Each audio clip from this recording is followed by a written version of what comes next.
program is for students of the second level course on the history of mathematics. It discusses different features of the numeral systems of the ancient Babylonians, Egyptians and Greeks and explains the Hindu-Arabic origins of our own number system.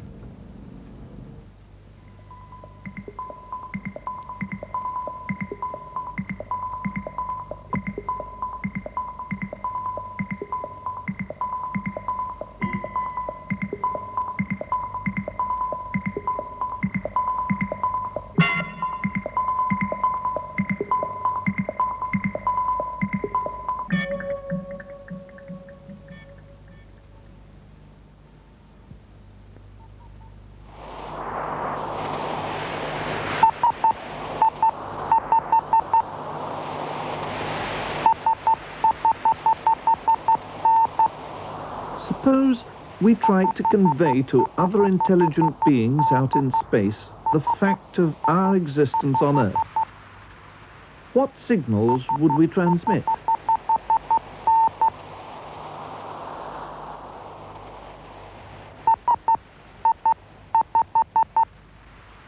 It's most likely that we transmit some sort of numerical information, perhaps triples of numbers showing that we can add.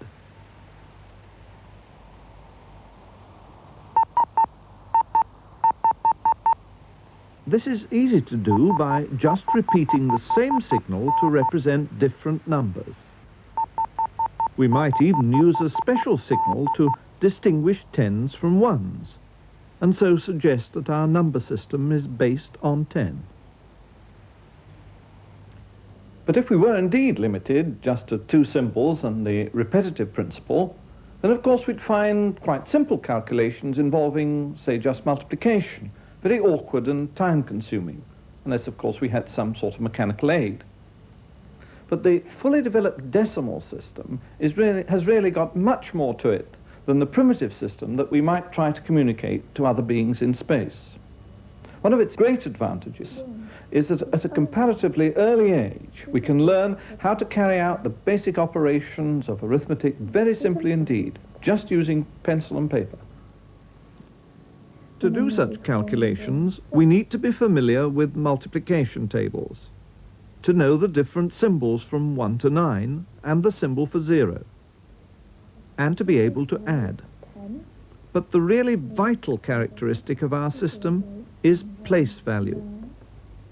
A numeral on the right represents units. In the next place to the left, tens, then hundreds, thousands, tens of thousands, and so on. So, with just our 10 different symbols, we can represent any number we like, no matter how big it is, because of the place value principle. So these symbols, 4, 5, 0, 6, mean 4 times 10 cubed, plus 5 times 10 squared, plus 0 times 10 to the 1, that is no tens, plus 6 times 10 to the 0, that is 6 units. But we haven't always had such a convenient and sophisticated system of writing numbers. The idea of counting by tens is very old indeed. It goes back to times long before we have any kind of written evidence. To find out about early systems of writing numbers, we turn to Professor van der Waarden of Zurich University. Well, the oldest text in which we find written numbers is a Sumerian text from about 3000 BC or even older.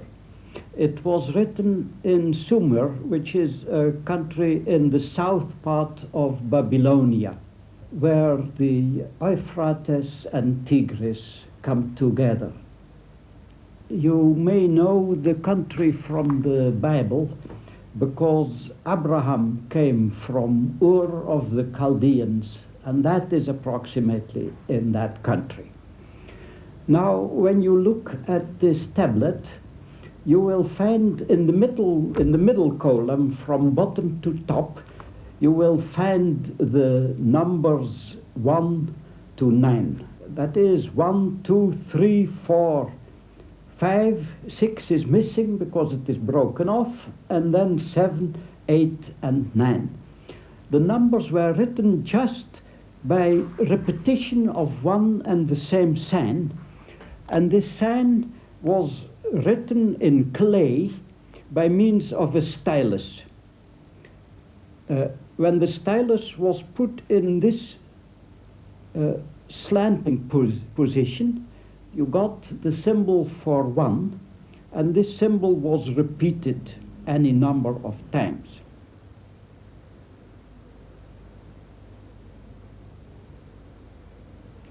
Another symbol was formed by the same stylus by pushing it in vertically.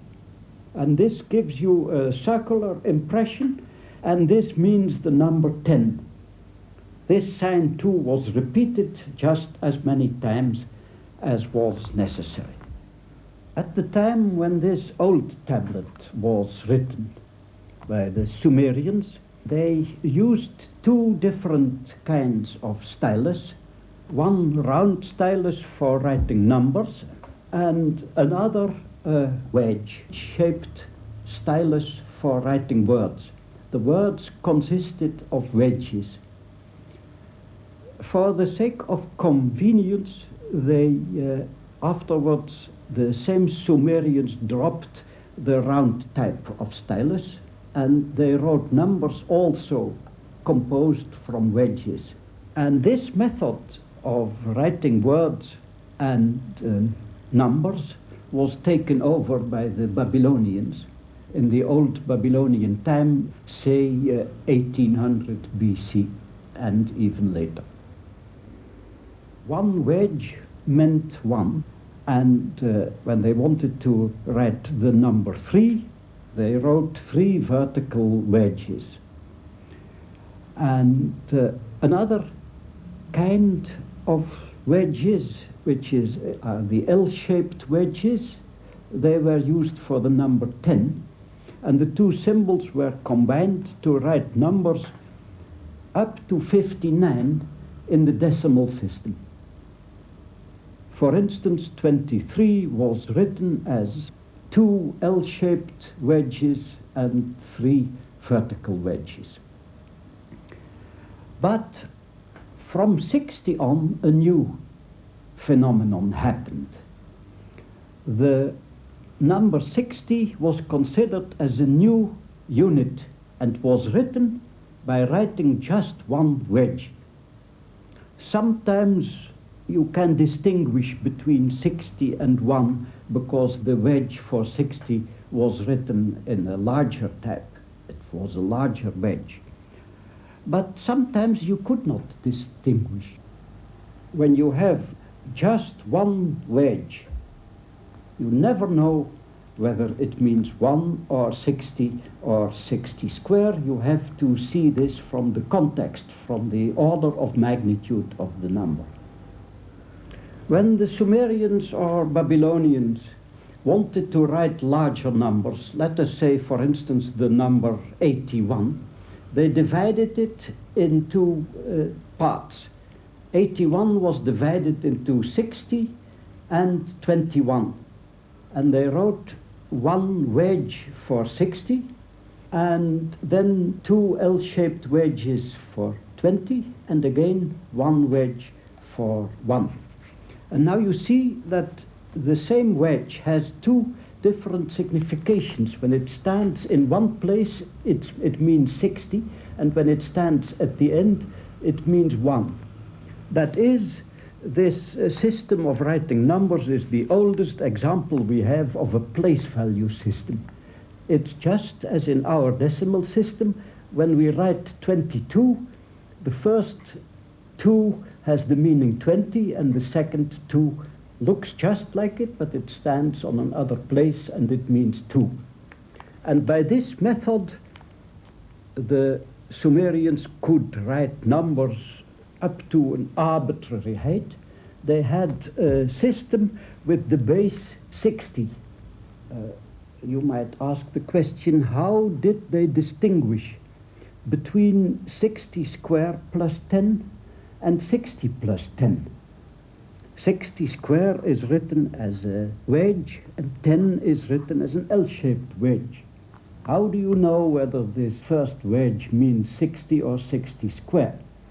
Well, for that purpose they had a kind of zero, a symbol which was placed in between the two symbols, and which means there is nothing in the 60 place.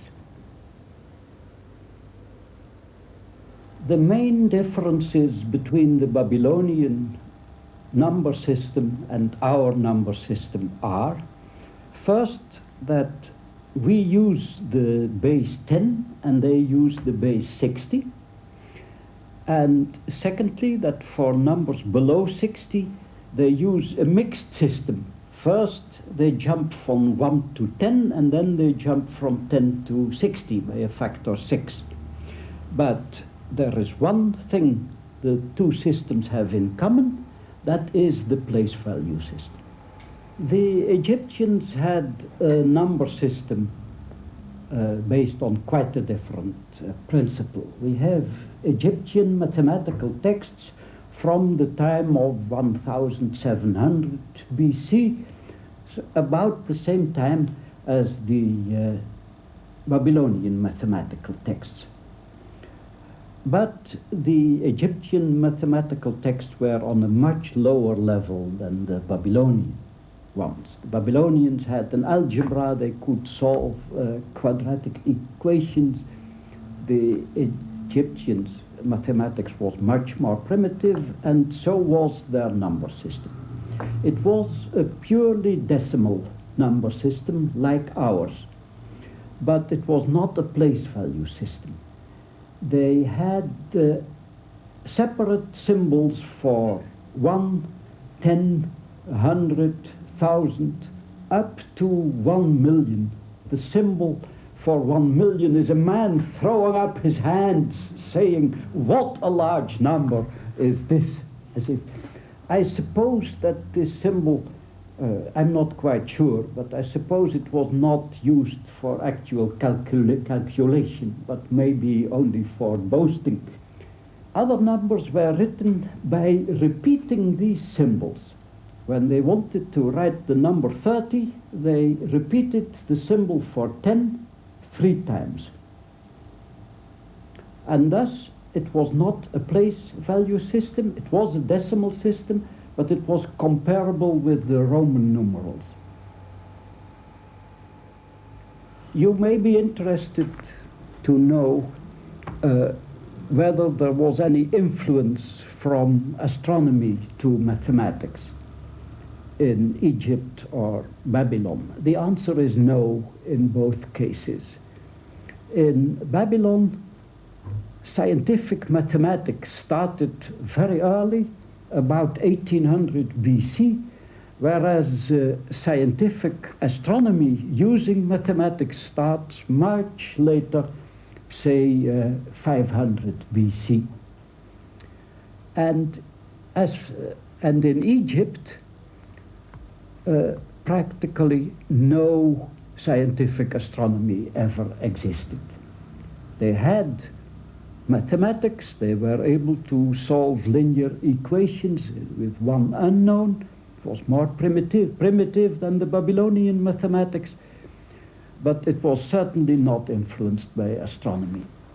And in Greece, the situation was similar. The Greeks had good mathematics, geometry, and arithmetics already in the time of Thales and the Pythagoreans. But Greek scientific astronomy begins in the time of Plato. The Greeks' system of numerical notation was much better than that of the Egyptians, because they wrote just one Greek letter. They need not repeat a symbol several times. For the numbers from 1 to 9, they had the Greek letters alpha, beta, gamma, etc.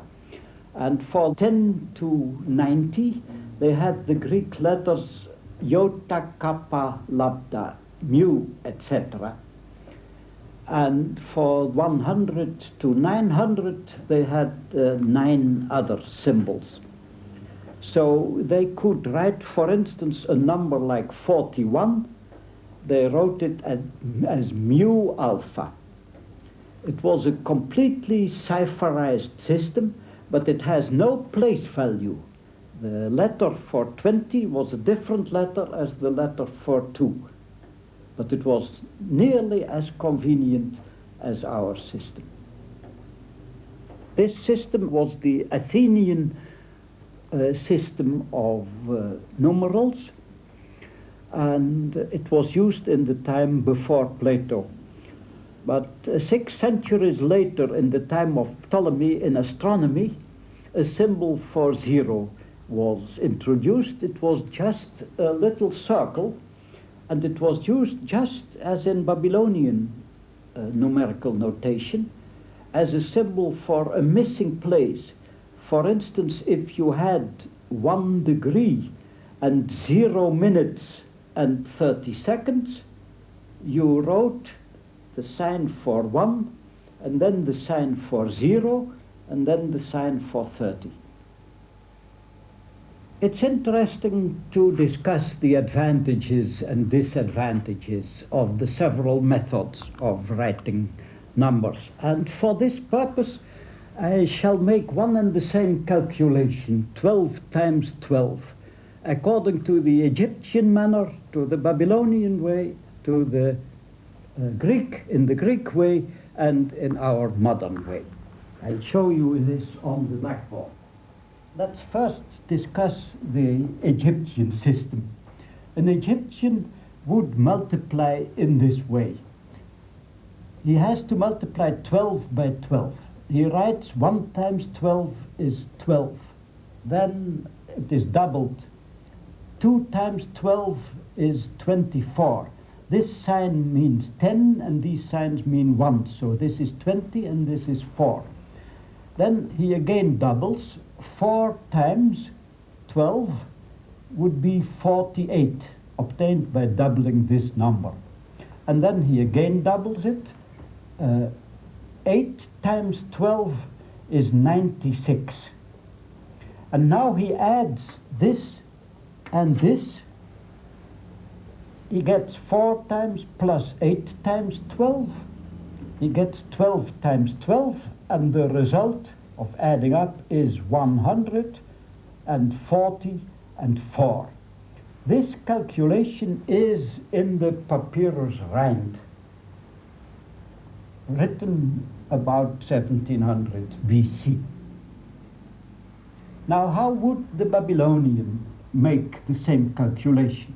12 times 12, ara means times. He would take a table of multiples of 12, and in this table he would find the result. 2 times 60, that makes 120, and 20 makes 140, and 4. He would find the same result in the sexagesimal notation. Now, how would a Greek make the same calculation? He would write 12, the sign iota means 10, and the sign beta means 2. So 12 times 12. He would first multiply this 12 by beta, that is by 2. Twice 12 will give 24. The sign for 20 is kappa, and the sign for 4 is delta. So we have here kappa delta, and then he would take 10 times 12.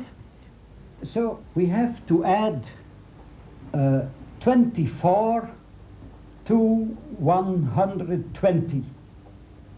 And that gives, of course, 100. 20 and 20 is 40, and 4. And that gives 144. Mu is the symbol for 40. Now let's compare this with our method of calculation. You all know this. You write 1, 2 times 1, 2, and you multiply. 2 times 2 is 4, 2 times 1 is 2, and below you write 1, 2, and you add and you get 144. the same result, of course, but the advantage of our modern method is that we need only 9 symbols, whereas in the Greek method you need 27 symbols, or rather we need 10 symbols because we need a symbol for 0. The Greeks didn't need a symbol for 0. But there's still a number of interesting questions that we can speculate about.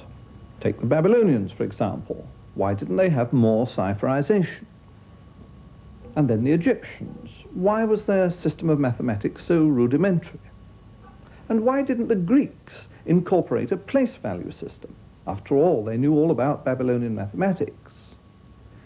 These questions are very interesting, but of course what we're really interested in here is where did our own decimal place value system come from?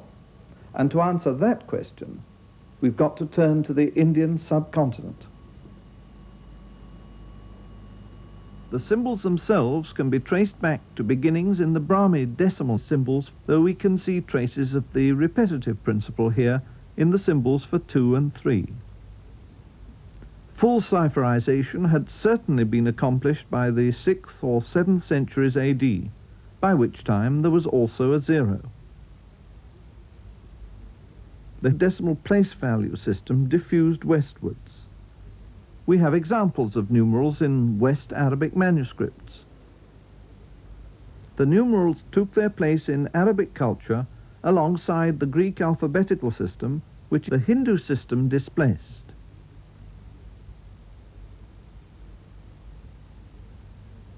The Hindu system diffused to Europe chiefly by way of Italy and Spain, and we have a 10th century example of numerals in the Codex Vigilanus. The numerals took on their familiar form following the invention of printing.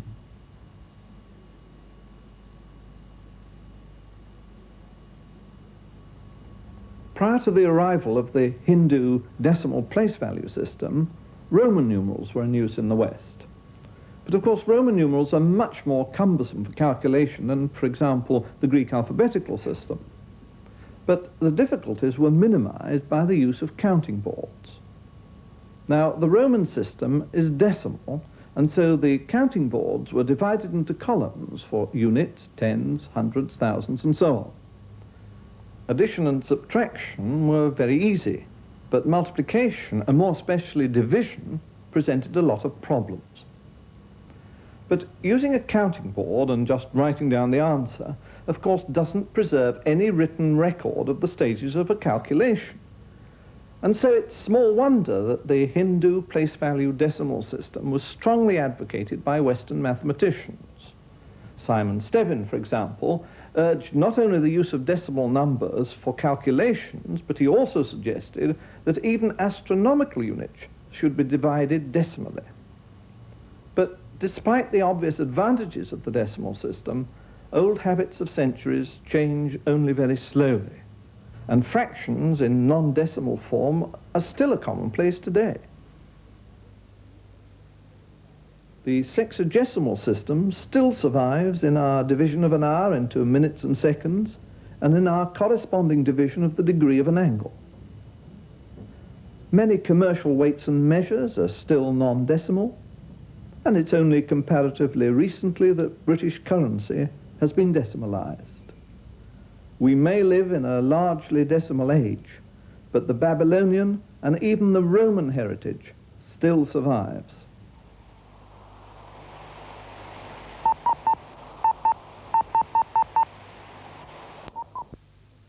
In fact, for any prime order, there's only one group, the cyclic group. Well, of course, there are infinitely many prime numbers, so we know all about the groups for infinitely many orders. Not a bad day's work.